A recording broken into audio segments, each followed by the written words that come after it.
Díomh a cóide agus fáilte arás. Hello friends and welcome back to the Craig Cree podcast. It's Michelle Lane Nagul. I am Elaine Doyle, and it's with a deep, heartfelt gratitude that I welcome you back to this sacred space. Hello everyone, how are you getting on? I hope everyone is keeping well during these magical, intense times on planet Earth. And it's really good to be back here recording an episode. It's been a while, lads. It's been a while. So apologies for my MIA. It's been a busy and magical time these past couple of months since I moved to Kerry. So I feel like in today's episode I'll be filling in a lot of blanks over the last couple of months, many different realizations and learnings. So before we get stuck into today's episode, let's just take a minute to come into our heart spaces now. So just imagining your consciousness moving from your head down into your sacred heart now.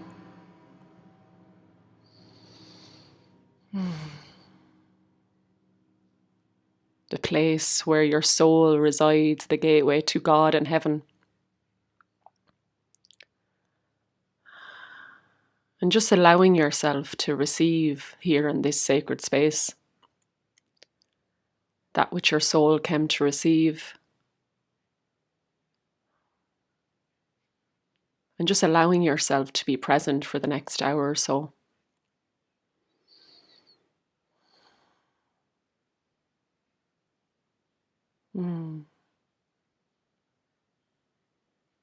Allowing ourselves to be present here in the heart space.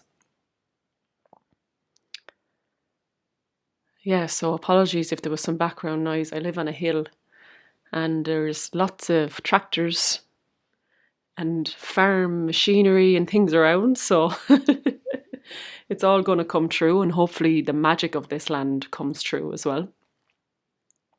So here we are, lads. It is the 10th of October 2024.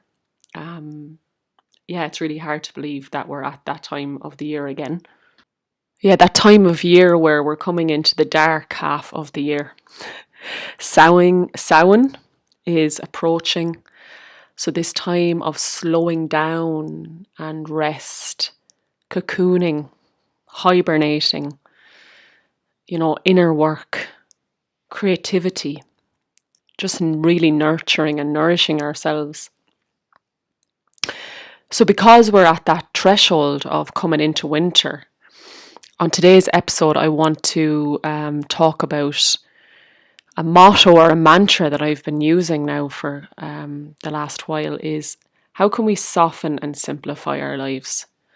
So softening and simplifying is the theme for today's episode, and also whatever else needs to come true. Who feckin' knows, lads? Who knows? Craig McCree, the musings from my heart, who knows? And yes, it's important to say as well that softening and simplifying is needed in our lives, especially at winter, but it's always needed, I'm realising. It's always needed. Especially when we're on this awakening and healing path and we're extremely sensitive to the energies that are present in our environment and in the stars in the sky and the earth. We really need to soften. And before I get stuck into that, I really, really, really want to honour the magnitude and intensity of being a human on planet Earth at this time. And I know I mentioned this at the start of a lot of my episodes, but I really need to say it today because, the energy is always intense, but it's really ramped up there around the eclipse season. So we had a lunar and solar eclipse, and I know from the depths of my own heart that it was a very intense portal. And I know when I feel changes in my experience, that it's a collective thing. I noticed it in my friendship groups and also with my clients. Clients been like, I need a session now, like so much is coming up. And it's, I've been reminded of that quote by Rumi: we must not seek love, but look for the barriers within ourselves from love. And the reason I bring that up is because, this is the time, the age of heart and new earth, prophesized time on planet Earth, where our generation would come back into living in our hearts and to, come into oneness with the earth beneath us and all that is. And if that is what we are here to do, everything that isn't love arises. So when we have these eclipses, it's showing us where love is not present. And a lot of wounding can come up. And maybe you don't experience that aspect of it. You just feel exhausted and down.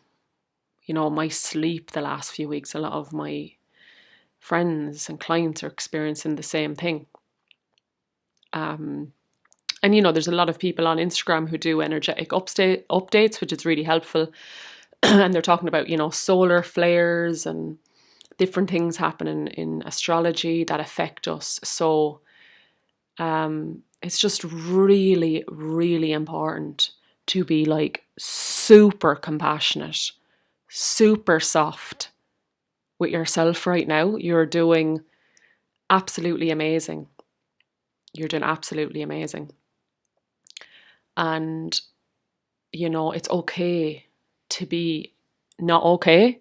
I know that's so cliche, but like, it's okay not to feel peaceful or to feel in a jock or a heap, or whatever word you want to put on it. You're not alone, let me tell you. And I spend a lot of my time telling my clients that you're not alone. Like, you're describing a lot of our weeks: restlessness, sleeplessness, feeling like all of our trauma and wounds are coming up. So I really just wanted to say that the energies are quite intense. And I'm sorry if I'm repeating myself. I'm in the awful habit of repeating myself. But these things need to be repeated because there's so much conditioning and trauma there that we have to repeat truth in order to drill it in.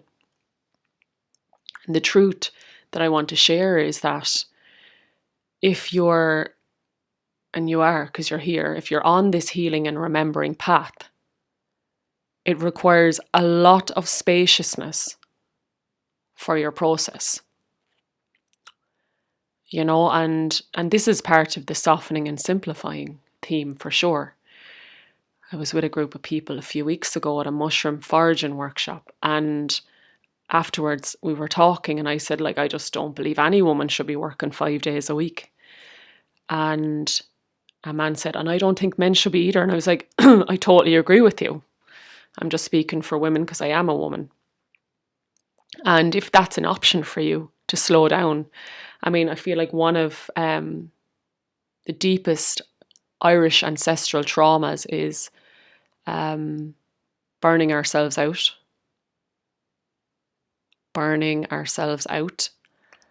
Working too hard. And my friend, a woman in Carsiveen, was telling me that Ukrainian women were like, they set up their own salon here in the town, which is amazing. And they set it up for themselves because they were like, if we work for Irish, we'll have to work too hard. Like, we want more of a balance. And I was like, they're spot on. Like, they're literally spot on, because I lived in Australia and the work-life balance there was so much better. You were actually encouraged to take your sick days, literally encouraged to take your sick days. And the Irish were known for being really hard workers, but there's a deep shadow side to that, a deep shadow. And we can bring that wounding into our self-employed spiritual businesses as well. I see it all the time. I've seen it in myself. So, if it's possible to reduce how much we're working in order to accommodate the real work, which is not the real work, but that's what I call it, okay? Take that or leave it. But the real work of healing yourself, your ancestral lineage, because you are connected to the ancestors who have come before you, and you're also connected to the descendants yet to come. So we do it not for ourselves, but for them also. And slowing down and being with our own process is so important, softening into that. And for me, one of my mantras around that is I need to fill my own cup up before I fill anyone else's. And it's important for me to be with my own process first. And, where does that ancestral trauma come from in Ireland? Yeah, I mean, there's many things. I don't need to get into it too big, but I think it's probably a lot of it is to do with colonization, and especially the genocide, which was the famine. This feeling that we're going to starve to death pushes us to work so hard, so we'll always have money, so that will never happen. Pushed us into a lack mentality. And, all the people who left Ireland during the famine, they had to prove themselves by working hard in other countries. So it's deep in our psyche. I still find it hard to completely let go and fully relax. 5 years out of the day job, and I'm still unraveling my poor body from being completely disassociated. So, allowing yourself to go part-time or to work less if that's possible.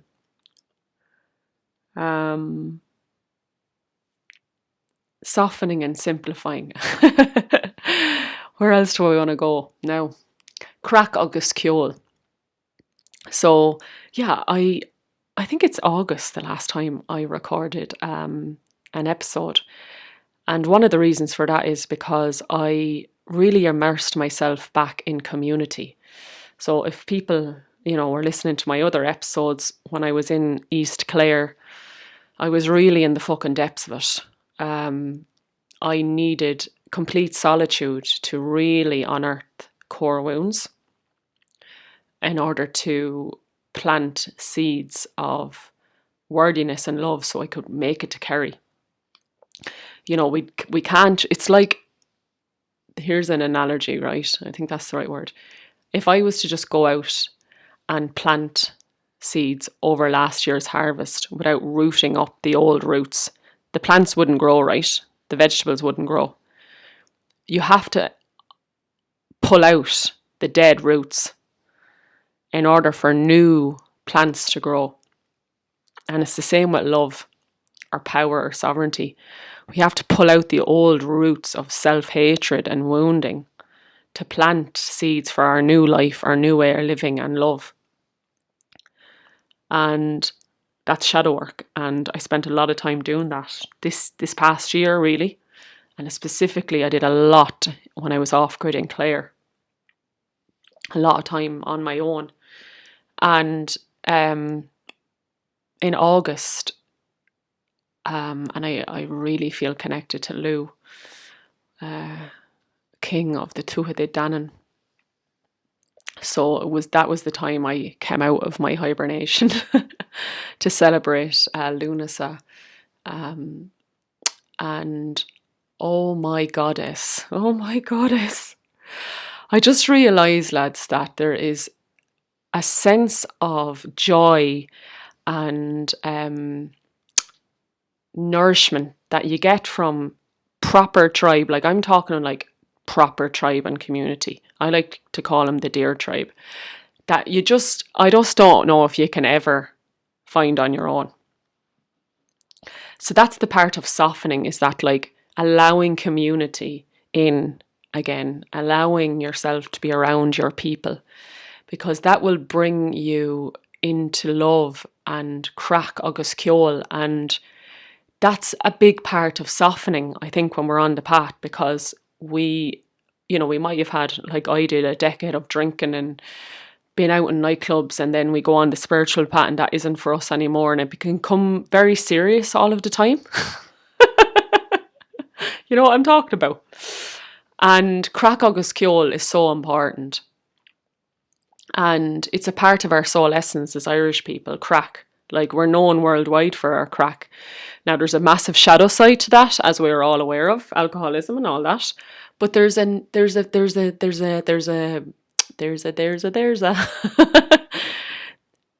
a non-shadow side of it. There's a balance point where we can have the crack, and actually it's extremely important for our nervous system. And I suppose you're probably used to me being serious, Elaine. But, you know, when we were back, we were in the River Boyne. Oh, love Boann in County Meath, around Lunasa. And my friend Aoife, she said to me, she's like, you're an actual crack merchant. You're a crack merchant. And I forgot, because I'd spent the last year just being with my womb. I just couldn't engage in many community events because I'd burnt myself out for them, that I realised that, like, it's very hard to have crack by yourself, you know? Like, you can, right? But it's not the same, is it, lads? It's just not the same. So when she said that to me, and then my friend Chris said, you're absolutely great crack and you come so alive when you're having the crack. I was like, oh my God, I forgot that. I forgot how much I love the crack. Like, my inner Paddy, who loves, you know, the trad music and Irish dancing and a pint of Guinness. I had half a pint. That's all I've had, but it was, you know, it was fucking delicious. Excuse my language. And I just realised how important scheduling that into your my diary is. And as I said, you know, a friend called me the shadow goddess recently. Like, I'm a shadow worker. I do it with my clients, I do it with myself, because I'm here to birth love into the world, and a lot of that is shadow work. So I'm in it all the time and I love it. But I really have to bring in Crack agus Ceol. So I really just wanted to share that in this episode of softening and simplifying, to remind you all to have the crack in a non-shadowy way, right? And I'm being reminded of Jim of the Mills, which is a live music venue in County Tipperary, and there was a Lunasa gathering happening there in August. And I probably think it was the best crack I've ever had in my life. Like, I just had so much crack. No, like, I had a half a pint of Guinness, that was it. I didn't even need that, but it just tastes so delicious, right? I think so, yeah. And I went with a friend of mine, and we said to one another, how about we just have no serious conversations for the whole day and just focus on having fun? You know, because we've all had an intense year of shadow work. And we did that. And it made me realise, lads, how heavy on the nervous system serious conversations are. It's a lot. It's a lot. So I remember, like, one or two people were coming at me at the gathering and starting serious conversations, and I could, because I'd been out of that vibration, I could feel the heaviness of it. I was like, I actually said to him, I was like, you know what, I really want to be present here with you, but I really, like, this is my day off. I really, you know, and I did it in the kindest way I could, because, and I'm sure lots of healers listening experience this, but because we're so empathetic and compassionate, people do gravitate towards us to tell us their seriousness. Which is, you know, we have to have serious conversations. I love that. There's the time and place, lads, you know, and people like us need a break. Yeah, there was a time, like, where I thought I must have had a sticker on my head saying, tell me all your problems. You know, whether it was going in to get my hair cut and I'd be hearing all the stuff, or wherever. And it's heavy. And I do realise a part of that was me being the martyr, and my energy field was too open. So, now I am every morning I'm like, my energy field is closed, may nothing but high vibration come at me, because, we can't be in that energy trying to fix and save everybody all the time, lads. It's the martyr energy. It burns you out. So it was a big step for me to actually be like, I'm actually not engaged in this right now. It's not the time and place. I'm here to have a bit of crack. um, and again, it's a shadow side if we're just doing that all the time, which was what I did in my 20s. Some parts of it, early 20s, wasn't doing enough serious shadow work and was just drinking and all. So it's a balance. And I suppose we've just come out of the equinox energy, which is all about balance. So do we have enough balance in our lives? Are we doing serious work and having proper downtime and proper crack? And that will look different for everybody. For me, crack is just being around the fire with my friends and just not necessarily having serious conversations, just having the crack, singing, dancing, music, trad music just brings me into being the crack merchant. I love it. That's my inner Paddy. I don't know if I've told you about my inner Paddy, but it's the part of me that just loves what a Paddy would love, But I had to bring Paddy into the light. So yeah, and it's really important to do these things when we have the physical energy, because even when I was on the spiritual path, burnt myself out going to like festivals and gatherings because I was just addicted to the crack. So I remember the morning I went to Jim of the Mills. I was so rested and nourished, and did go there till the evening because I needed a space to just rest that morning. So it's getting that balance that we're not seeking outside of ourselves for the crack, and that we're nurturing and nourishing ourselves as well. And what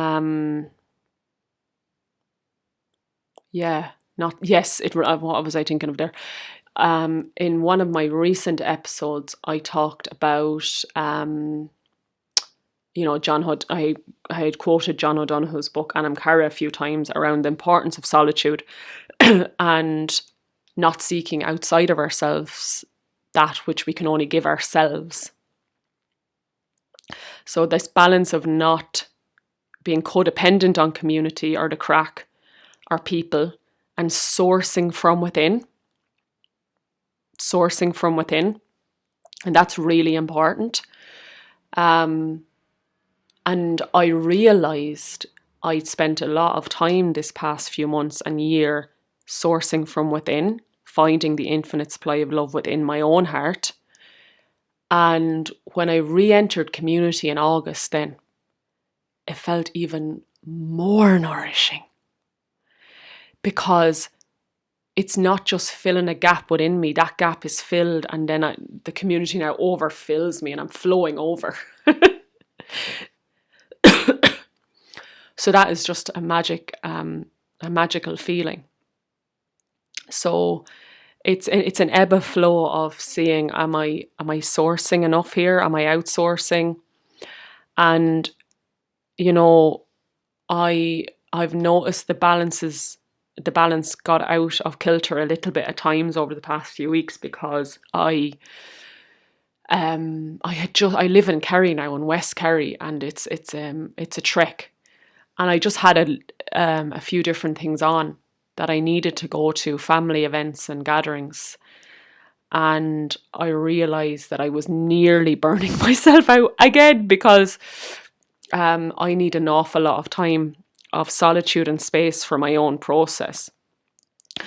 So I'm just really looking forward to not going anywhere. I'm going to Wales now for my godchild's naming ceremony, and after that I'm like, I'm not going anywhere, lads, for the winter. I just really need to source from within. So it's always making sure that you're getting that balance.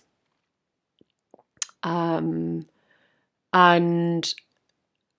yeah, I mean, what's coming in now as well is that because my tribe are just like so nourishing and so amazing, that when I leave them, I feel really shook because there's this like magic. I mean, I'm sure loads of people have experienced this, especially if you've been at like a week-long gathering with like Newer Tribe and you leave it. I remember we went to an ancestral skills gathering in Scottish Highlands in 2021, and we were all grieving afterwards. It was a week on the land and community, and we were all really grieving it because there's this ancient memory that that's how we're meant to live is in community.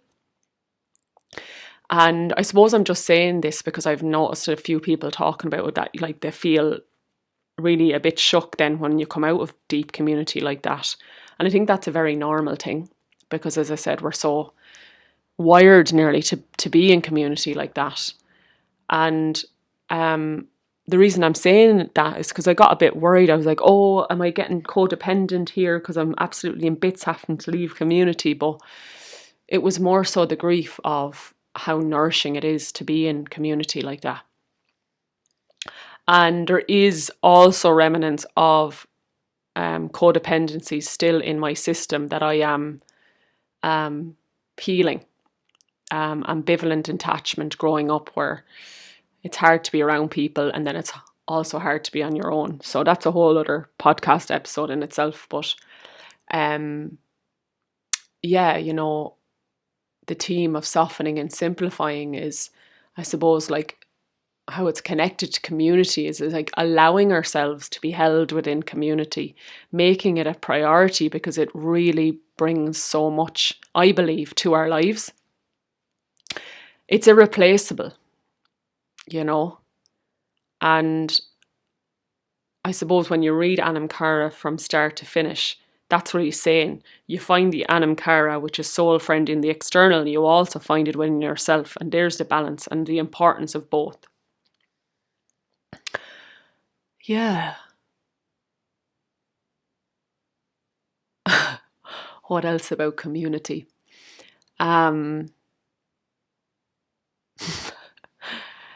Yeah. Ebbing and flowing in and out of community is important as well, I believe, because it will be such a mirror to all of your shite and trauma. Like, I've done so much healing on myself this year, and I couldn't believe how much came up for me when I re-entered community still. I couldn't believe it. I was like, I really thought not feeling good enough, or just loads of wounds that I won't get into right now. But I was like, you know, that mirror work. I mean, I've done a few episodes on it before. When we look into a mirror, it shows us everything, the good and the bad, right? When you look into a mirror. And our friends and community are mirrors to our own stuff. So just allowing yourself, like if I spend 2 days in community, I might need a week to integrate that. Yeah, seriously. I went to Loughcrew for the equinox and there was so much for me to integrate afterwards. You know, and it's important to say that like, especially on sacred sites, the land there has had ceremony for thousands of years. So that level of energy will bring up everything for you. So the importance of like, space for our process. And that is about softening.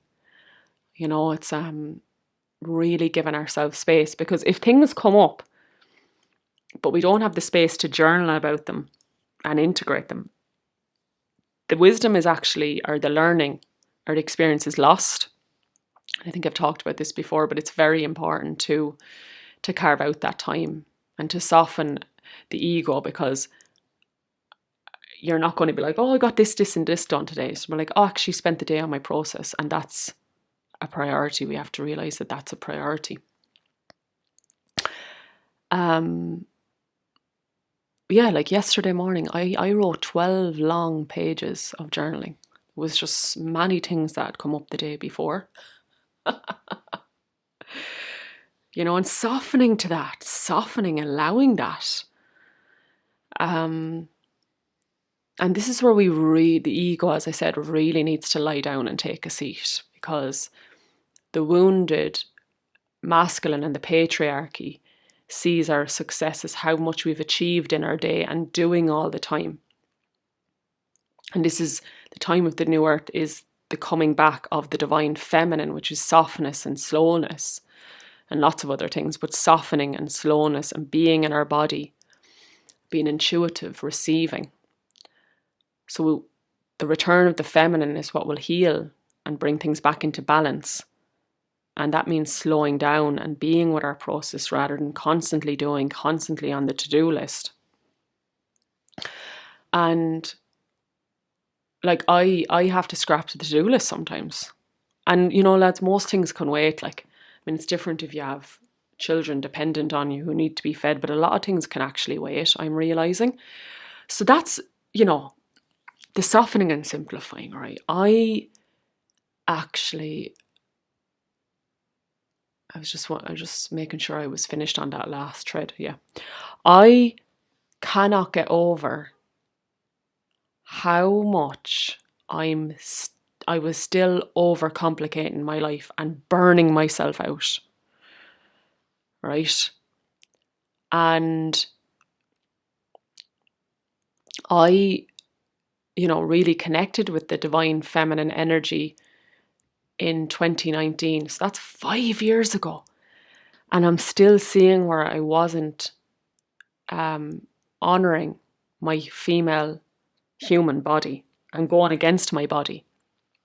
And that's again where the softening and simplifying comes in. So an example of how I softened the fuck up was I came back from Kilkenny from my last trip home.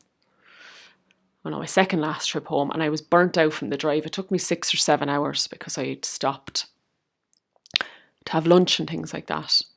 And I was wrecked and ungrounded and disassociated. Unfortunately, it was on a new moon, which isn't a time to be doing long trips. And I was like, I actually can't do that again. But I know I really wanted to go up to Loughcrew for the equinox. So after driving for nearly 20 years, I got public transport. Now that, lads, that was Elaine Doyle softening up. And I can't get over how much more nourishing it was. Like, why haven't I been doing this? Now, to be fair, before I moved to Kerry, I actually wasn't doing long drives for the past last year or two because I knew it was too much for me. I found it very ungrounding. As someone who's driven to the feckin' Orkney Islands, which is out north of Scotland, driven all around the Celtic Isles actually, I used to love driving. And the more I came into my body and I'm trying to bring myself out of the flight or fight response, I realised that driving actually ungrounded me. Now, if you think about it, you're moving in a car, like you're not actually grounded at all, really. Now, you can be grounded when you're driving. A lot of the time, I find it exhausting. It's just exhausting, I find, especially when you live down here and everywhere is far. So, yeah, I got public transport up. Would you believe the bus broke down? But anyways, it got sorted, got there. And it was a big thing for me to, rely on someone else for a lift and to soften up. And I went back to Kilkenny for a few days after that. And for 5 days then, I didn't have a car. So I just rested and was with my own process and did my own work. And I realised that a lot of the time I'm just, like, I drive a lot of places to find amazing places in nature. Because, I'm a priestess. The land is my colleague. I do need a lot of time out on the land, but I don't have to be always driving places. Just softening up, really listening to my body, slowing down. And like the reality is I'm coming out with a flight response, very flighty, moving around a lot, not sitting still. So not driving is very important for me right now. And yeah, like my dad had no problem bringing me to Tipperary to get the train to Killarney. And my car was parked in Killarney. No problem. It was no bothers to him. And my mum actually enjoyed getting out for a while for a drive. So it was like, I thought it was a big deal needing to rely on others, but people are there to help, and I had a big suitcase of vegetables, of course, going back with me. And there was just so many beautiful men hunky men, help me with my bag. No bothers to them. And I thought men, they want to be wanted and needed in our lives. And I actually couldn't lift the bag up, yeah, because we have to do a swap. You have to swap trains in Cork. I actually physically couldn't lift it. So just softening and allowing the masculine in. And I actually can't see myself driving home to Kilkenny again. I think I'll always get the train. I probably won't because I need to move some of my stuff down. But that was a big thing for me. So I'm just using this as an example. As what one thing can you give up for the winter? You know, what can we give up? Because the trees give up all their leaves. They hibernate. So does the hedgehog and other animals. What can we give up for the winter? Yeah. For me, it's like definitely not driving far. I'm going to get the train up to Dublin again tomorrow to go to Wales, and it just feels so much softer because I can meditate and rest on public transport. But driving, like when you're driving and you've gone past the point that you've any energy, and then you're literally in the adrenals and you're burning yourself out.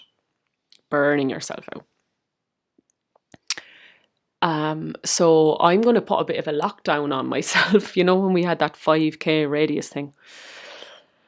Not that I adhere to that. I mean, come on. I remember being up in Sally's Gap, like one of the most isolated places in Wicklow, and a guard tried to find me and I was on my own. I was like, you know, this is madness. But anyways, I won't get into that shite, but I would like this winter, you know, not like, because I live in Carter and Carter Daniel. Anyone knows the area. It's a dark sky reserve and it's fucking incredible. But like it's 45 minutes away. So I'm like, do you know what, Elaine, just explore the beautiful hill you live on with sea views. You know, so it's like I'm going to explore my local area instead of driving far. Another thing I did was, because we have a power washer to wash the car, I went in and got a car wash. Like, how the fuck was I not doing that before, lads? Why was I burning myself out washing my car? Like, so I'm just putting my hands up and saying the wounded patriarchal mindset was still very in my body, where I was burning myself out, trying to do everything. So I got a car wash. So there's another way. And I think I did talk about this in my last episode as well. You know, after living with a partner, you know, he used to do a lot of the driving. We'd share the cooking. I mean, that's how life is meant to be in a way, community living. But when you're back, you know, when there's periods in your life where perhaps you're on your own, and I'm at that space now that I have to simplify and soften, because I don't want to be the man and the woman. This isn't about, you know, that quote, anything a man can do, a woman can do better. Bullshit. Absolutely bullshit. I'm not trying to be a man and a woman. I'm a woman. So the things that my dad or my ex-partner would do for me, I'm going to pay somebody to do now. Or I'm just not going to get done. And Teal Swan has a video on this, and it's really powerful around, like, it's, you know, equal rights and feminism got us so far, but it's actually now creating division between men and women, where women think to be independent we have to do it all. Absolutely don't agree at all. I do not agree at all. I believe that there's things women can do that men can't do, and there's things men can do that women can't do. I really believe that. And I think, you know, it's coming back to, that's how it was back. Not these, what's the word? Degrading traditional roles that doesn't allow women to be in the workplace and all, and like that. But I really think we need women to be women, softening into their womb spaces and the power of their cycle, and we need men to be men.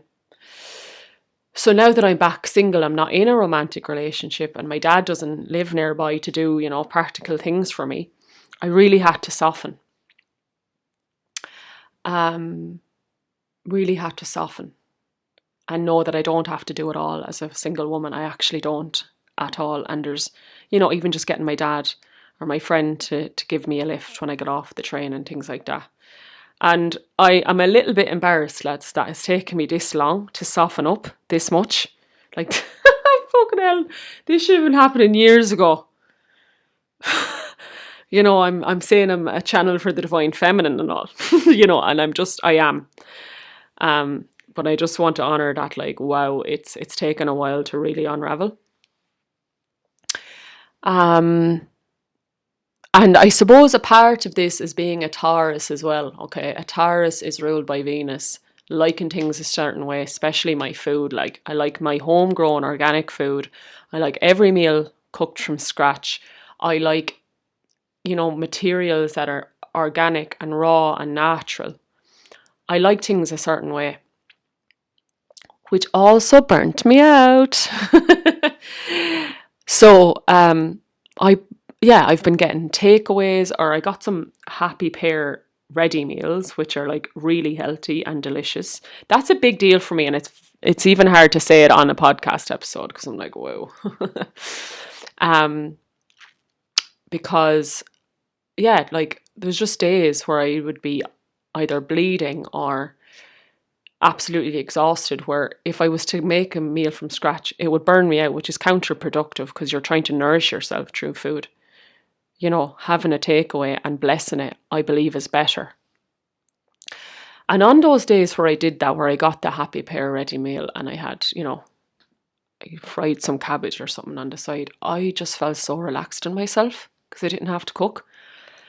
So I've really given you permission to take some easy options, and there is healthy options.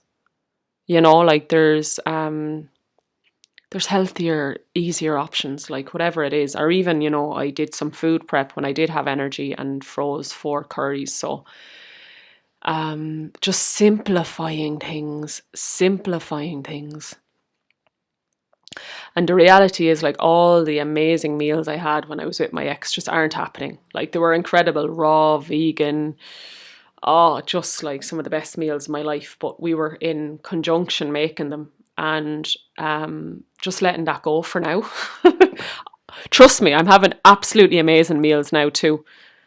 One of the best things about living in Kerry is the wild local seafood. So I'll just fry some wild tuna, boil a few potatoes, have some kale on the side, or I'll cook enough vegetables for 2 days, which I did last night, which is great. So, yeah, just coming out of this perfectionist thing with my diet. You know, this thing where you're healthy and you have to have green juices and smoothies, and a lot of the time, lads, they're useless if we're actually not in rest and digest. If we're burning ourselves out to do that, it's counterproductive. You know, so my diet is just simplified now. And like a really, really easy breakfast option, for example. So I'll do another episode about this again, but coming out of flight or fight mode, and I slip back into it very easily when I disassociate from my body, when I do too much. So in the morning is the most important time for me to have a very slow morning, meditation, breath work, softness in the morning. So every morning I start off with a chia pudding because it's just so easy. Water, chia seeds, you let it sit for a while, and then I just have it with some fruit and honey. Because having a complex breakfast is going to get my day off to not a good start if I haven't had time to meditate and come into my body first. You know, and then for lunch, I'll usually have eggs and some sourdough and tomatoes and kale, or, you know, whatever. And I'm talking about my diet because I'm simplifying it, yet still healthy. So no, the days of me having juices all the time and celery juices and all this are not here right now because I don't have the time, space, capacity, energy for that. Another way I've been softening is just buying tea bags instead of always making herbal teas, foraging, and, you know, and then sometimes you have to, you know, clean out the teapot from the herbs. Honestly, lads, Some days that's too much, you know. Um, some days that is too much. And you'll know if you've been in a jock this past week that some days those little things would be way too much. We're just about getting through, you know, energetically. So buying, what's the yogi tea bags, or what's the other one? Puka tea bags. You really want to keep an eye on tea bags though. Look at the ingredients. You know, some have natural flavors and stuff. You want ones that are just herbs. So I just want you to think about now, you know, are you going to buy maybe a frozen pizza tonight, and I'm giving you permission to do that, or buy some tea bags, or turn off your phone and not drive anywhere and rest. Are you going to go for a massage or a sauna? So like my ways of softening and simplifying will be different than yours, but I'm just throwing out some ideas here. Yeah, like it was a Tuesday yesterday and I went to the relaxation suite in Smuggler's Inn in Waterville. If anyone is ever down, it's incredible. You get the whole suite to yourself and there's a sauna and a hot tub and a relaxation room. And I was like, my housemate was like, sure, it's well for you of a Tuesday. And I was like, it is well for me. It is, yeah. You know, it's like this thing in Ireland where you need to earn it. Oh, lads, we're earning it, but by being awake in our bodies. If I had not the money, if I lived near there, I'd probably go every day. Literally, it was so relaxing. And I walked the beach afterwards and a song came to me, and that never happens to me. And it was because I was so in my body and relaxed. You know, to really create, we need to be relaxed and in our bodies.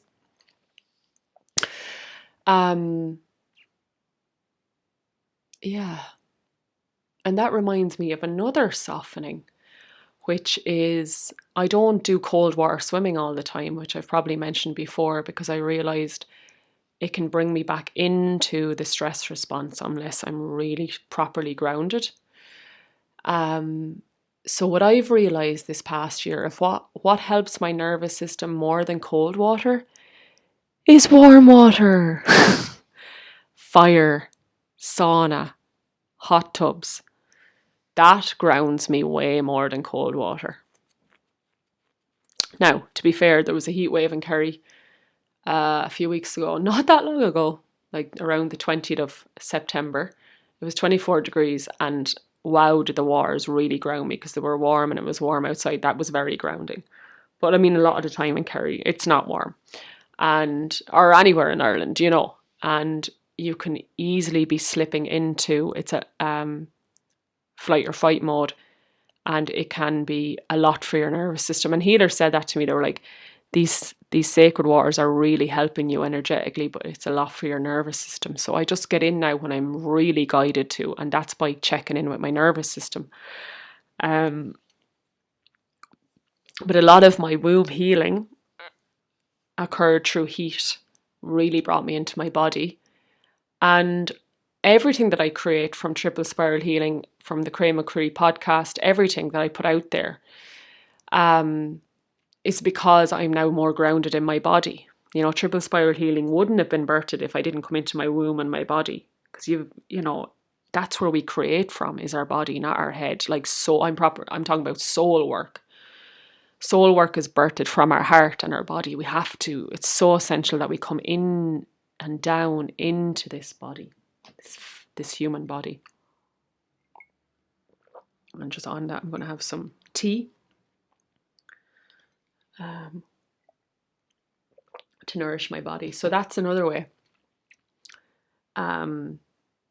Just looking at your spiritual practices and seeing which is really nourishing and which ones could you maybe let go of, and what ones do you really need. You know, as I said, like the sauna, I don't know where I'd be without the heat now. Sauna and the hot tubs and baths, hot showers every morning. And it's for, yeah, the heat help me comes into my body deeper.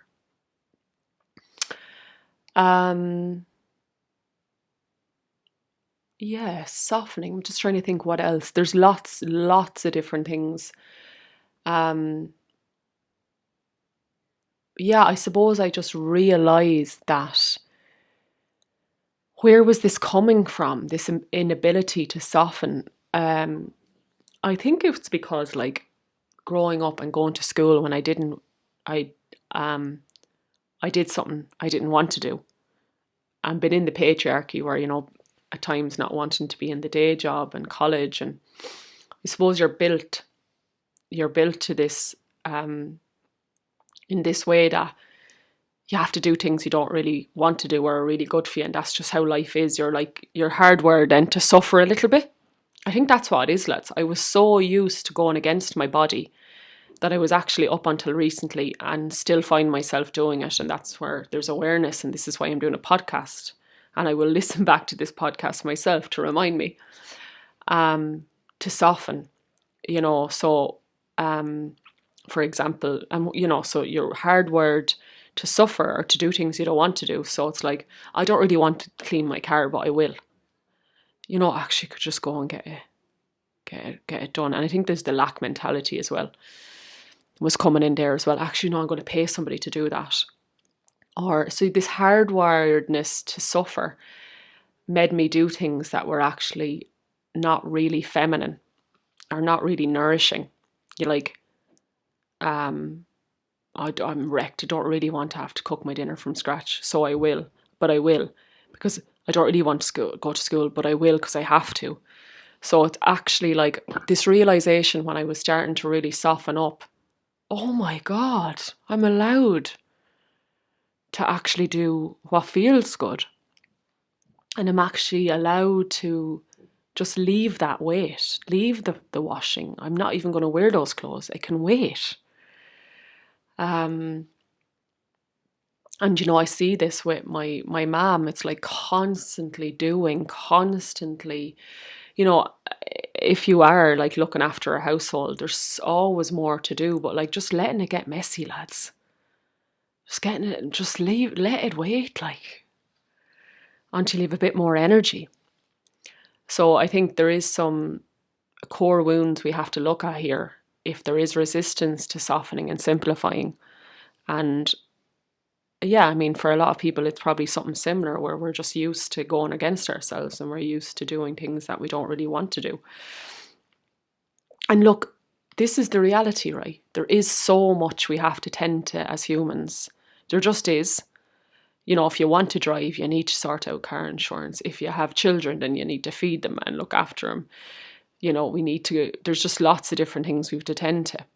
And what I'm realising is there's enough to tend to, lads, without complicating things, right? There's actually so much to tend to anyway, without adding more things to the to-do list that don't need to be there or that you can outsource and pay somebody else to do. And, I'm reminded of the fact that, like, now that I've softened and simplified and pushed back some of those things, I actually have a lot more time to be creative. I've been singing a lot more, not publicly, but to myself, which brings me into presence and stillness. Writing more poetry. What else do I do that's grave? Yeah, I paint when I'm menstruating, which really brings me into stillness. So I think that's very, very, very important, because creativity actually brings us close to God, brings us into our heart space, it quietens down the mind. Playing a musical instrument, or all these things actually are softening. They're helping our whole body soften and they're helping imbas, that inspiration to flow through. If we can just simplify our lives, it can actually give us space and time for the things that are really, really important.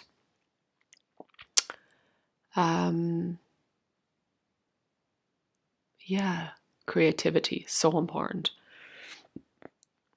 And honestly, I haven't really I didn't even know how to prioritize it before, because I was caught up in having to do everything from scratch and needing things a certain way.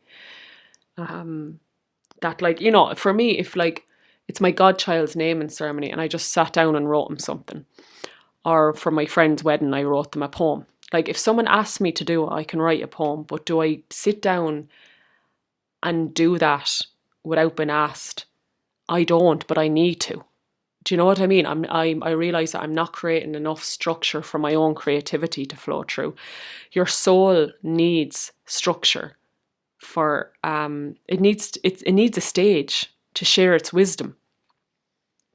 We've had so many lifetimes of training for this lifetime. You know, like the magical beings we were in other lifetimes. That wisdom and gifts will come true when we're actually present and we slow down and we're creating or we hold ceremony. So I'm, yeah, doing my absolute best this last while since I birthed Triple Spiral Healing to bring more structure for my soul's essence and channel to come true. And that requires a lot of slowing down. You know, I see it with my mum. She's such a creative person. And it's like if we get caught up in all the household activities, we're missing the channel for creativity. And we all are creative. Like, everybody can write a poem. Everybody can sing. Like, it's not about being good at it. Like, we all can do these things. So it's about like having enough spaciousness in your life, or simplifying so there's space for your soul to come true and to be creative. So I'll take my own advice on that. Because, you know, when that song came through at the beach yesterday, lads, I just felt so alive and present and happy. You know, and it took me to go to a hot tub on a Tuesday afternoon for that to come true. So it's like, it's a complete devotion, you know, to nourishing ourselves so deeply that we actually can be a channel then. So that's that. I've been talking straight for 54 minutes. Fucking hell, bye. Not a bothers on me. I've been cursing a lot on this one. Apologies. Another thing I want to talk about here as well on softening and simplifying is, I think I said it in my last episode around, I really need to find my own place to live. I actually couldn't think of anything more unnourishing right now than living on my own. Like, I really couldn't. And if there's a time and space where that is the most nourishing thing, let that be. But right now, I just, no. No. Why, you might ask? Having to tend to a household all by myself, having to be the one who deals with the electricity bill, the oil, the fire, the bins, cleaning, all of it. No. No. Absolutely not. And this is why I lived at home. I lived on my ancestral land for a couple of years. I was living up in Donegal in my own place. And I realised that I was in the midst of such an awakening that I needed to be held, or I needed to be in a household where we would share activities. So me and my mum, you know, we did that. She'd cook a certain amount of days and I'd cook others, or I'd cook lunch and she'd cook dinner during lockdowns and all. It was so nourishing. And then I helped Dad with the vegetables, so he wasn't doing it on his own. And this is like where being in community, you know, whether it's your family or not, can be really nourishing. Now, it won't always be nourishing, and I did talk about that in other episodes, but yeah, like, it would be toxically independent of me to have moved into somewhere by myself in Kerry. And I did get offered places, and thank you, goddess, that I said no. Like, especially like seeing how windy and wet and cold it could be here, like the amount of energy it would take to be even lighting the fire every day, all the time, to keep a place warm, and some of the places I viewed were damp anyways. So you see how, like, I'll say something and then a few weeks later it's like, no, you know, I said, oh, I have to find my own place. Absolutely not. So disregard that. And again, if it would be a really nourishing scenario where, like, I don't know, you know, different scenarios can be nourishing. You know, when I lived in Avondale, I was in an apartment underneath a house. And so I was sharing, but I wasn't sharing. So those ones are nourishing. But where I am now, you know, there's just a lovely balance of being able to talk to my housemate, bounce things off her, have a chat, have some interaction. And then I have this beautiful room looking out over the hill. And I have my own space to be with my own process, and I can turn on the heating whenever I need to. And it's very important for me as a Taurus to be warm and cozy, like extremely important. And there's a stove here, and you know, it's just realizing that the ego maybe wants, I want my cabin by the sea by myself. And it's like, is that the most nourishing thing right now? And I want you to think about that in your scenarios. Is the thing you want, is that your heart or your ego, or is it the most nourishing thing right now? Like, think about the most nourishing thing for you right now. And sometimes that means our ego has to take a seat because we're a certain age and we don't have this. You know, I'm 36 and I don't own my own house yet. Again, I can't imagine trying to manage a household by myself right now. And maybe a time will come where I will, because my energy is always changing and improving in a way. But then an eclipse happens and you're like, fucking hell. But yeah, you know, I maybe I said this earlier on, but like when you're going through an awakening, and mine happened in 2018, 2019, and then obviously a lot more in 2020, it's exhausting. It's absolutely exhausting. Matt Kahn talks about this in a YouTube video that I would really recommend called The End of Suffering. And he says it's the body's journey. You know, when we engage in new states of consciousness, which is what we're doing now, it can take the body a long time to integrate that change of consciousness. And I remember reading that and my whole system just relaxed. I was like, oh, I have to be very soft and slow. And I've probably said this before as well, but I knew when I left the day job I was going to need years and years to rest and recover. So my different living environments the past couple of years have been co-living scenarios, really. With my ex-partner, which was so nourishing, and then in Avondale Retreat in Wicklow, which was co-living as well, and then with my family. And, you know, at times my ego really struggled with that, but that softening into being held allowed me to do a massive amount of healing and remembrance in a short space of time. A massive amount of healing. Like, I'm so proud of my journey. I really dived deep because I didn't have to worry about electricity bills or whatever it was, you know, and for a while I wasn't even paying any rent. And I know that's a luxury that like not everybody will have, but I'm very grateful for that time because it allowed me to just be out on the land all the time at the sacred sites. Like, I needed a period where I didn't hold space and just received the initiations from the land and the waters and the sacred sites and the plants and the trees. So, you know, doing whatever you need to do, if that's what you need. The phase I'm at in my life now, which is I really need to serve, and I'm really enjoying serving, but it's coming from a deeply rooted, nourished place now. And it wasn't before, you know, hence why I burnt myself out many times.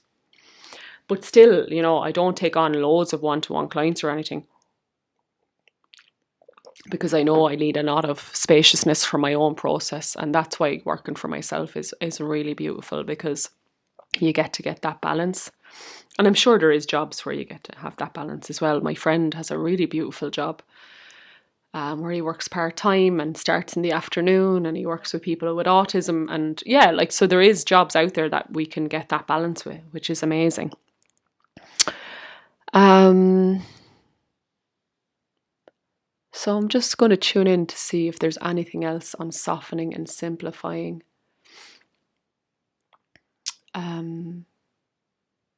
Yeah, like, you know, just on that thing with co-living, a healer did say to me, I know you want your own place and this, that, and the other, but you've spent many lifetimes like being in like priestess temples or communities, so you're used to being held. You really need to allow yourself to be held now on this path.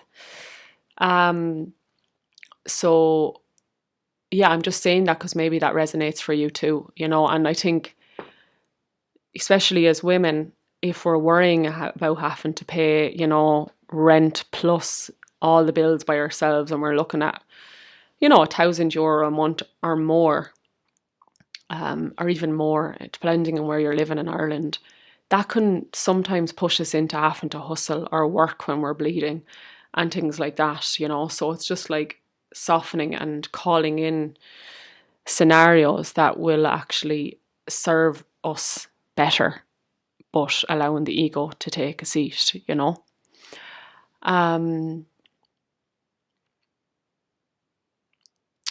Yeah, and also, sometimes our soul work can just bring us in lots of money to pay all these bills too. So it's really about what works for you. But I suppose in this episode, for me, it's about like seeing how my ego was keeping me in this loop of doing things that were actually unnourishing and burning me out and keeping me disassociated from my body.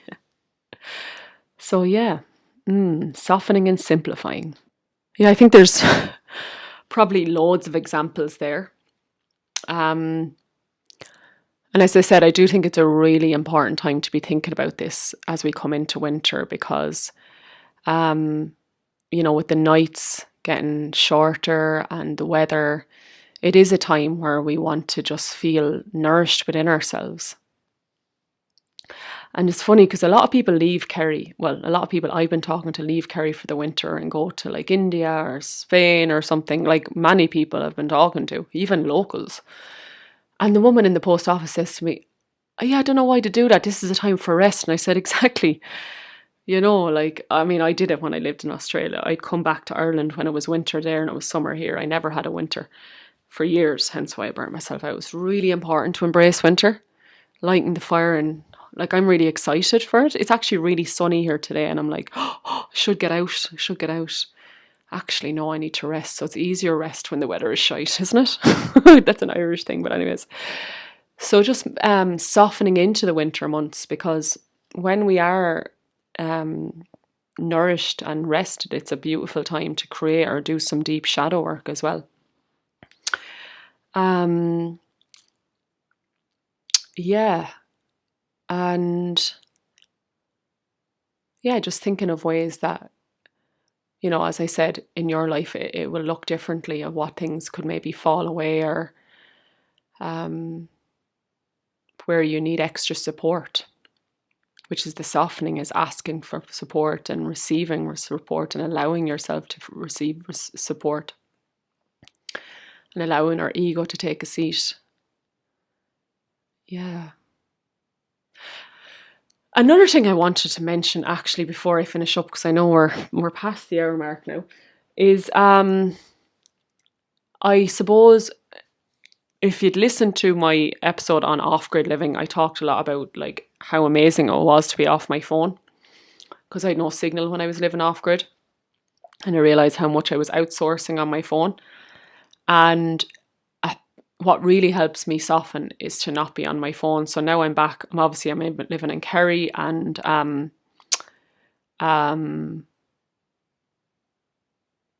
have signal.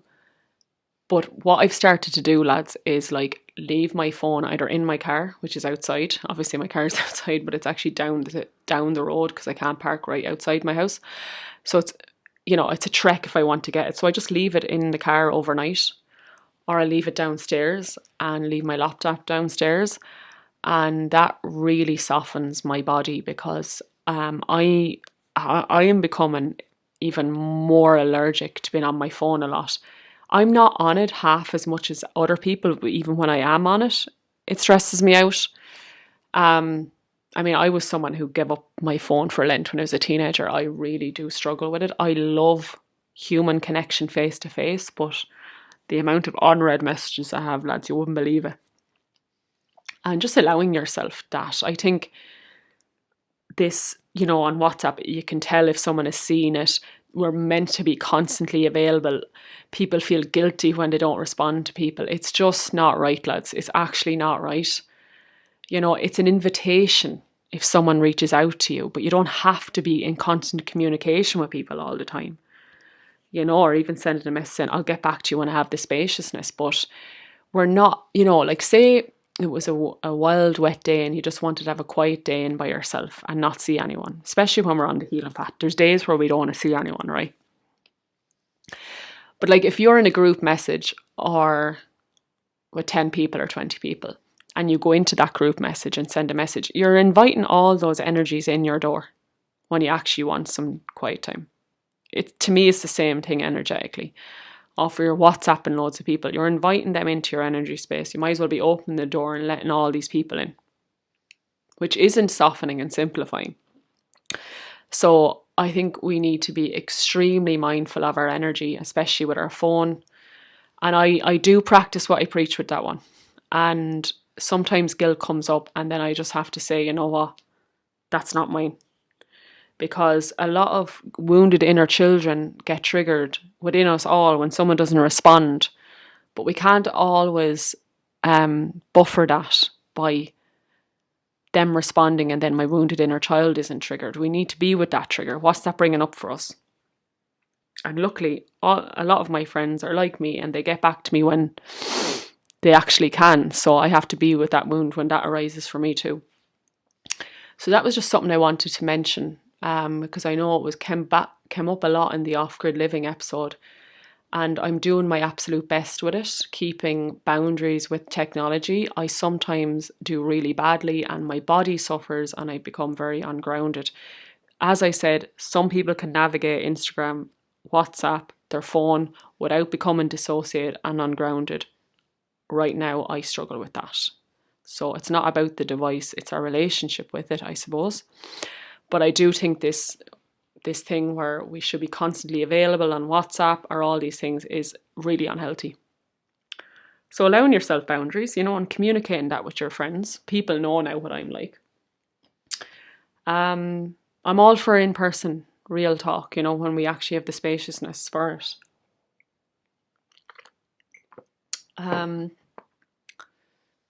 Yeah, okay, softening and simplifying. I think Sinead, August, probably more reflections there. I just paused the recording just to see what else might need to come true. And, what came true was sometimes looking after yourself, really looking after yourself, isn't how you think it will look. I remember a friend of mine saying when she moved to Glastonbury, and left her partner, she was ordering Indian takeaways a lot. And I remember being like, oh, well, I couldn't do that because I need my, my organic homegrown food and all. And now I'm like, now I get it. That's looking after yourself because you're not burning yourself out, And we won't always do that, but there's periods in our lives where that's how we can best look after ourselves. And I'm not saying eating shite food all the time is the way to go and all. But there's just times where we have to soften and bless it and it'll be all good.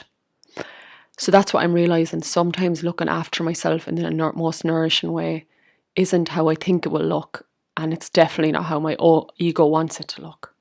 And that's where we soften. We soften. And creating a life that's not ego-driven and actually allows you the spaciousness to do what's really important. Now that I've softened and I'm co-living, I have the spaciousness to be out on the land and to not be constantly having to do life admin things.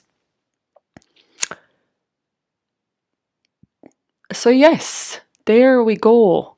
Softening and simplifying. And I know I talked a lot about, the importance of community as well and crack agus ceol. Allowing yourself, yeah, because maybe if you're in a relationship or living with people who are also on the path, there's serious conversations. So being like, okay, tonight we're just going to have crack, no serious conversations. Just introducing that or engaging in something where you really get the crack merchant going. It's a really important part of softening. allowing spaciousness for creativity, for whatever creativity is for you, and looking at things that you can actually just give up, knock off the to-do list, and realize you don't need to be man and woman, because maybe you're a man and you're trying to do all the female things, and it's like, yeah, you don't need to do that. Pay for someone else to do it or something, or also get a takeaway. So just allowing ourselves to be woman and to be man, softening this winter season. So thank you, everybody, for being here with me. Thank you to all the beautiful messages that I get from the listeners. It really, really warms my heart. I don't have the spaciousness to reply to everyone, but please keep the messages coming, because it's really lovely to hear your story and your experiences of what I share. And yeah, there is a group of people here tuning in from all across the world. So I'm just sending so much love from this beautiful land in Kerry, Borna Cahersiveen, to you all. Wishing you a really nourishing time this winter of softening and simplifying, nourishing yourself, loving yourself, and remembering that you are doing absolutely amazing. Sending so much love, lads. I will see you next time. Slán agus beannacht.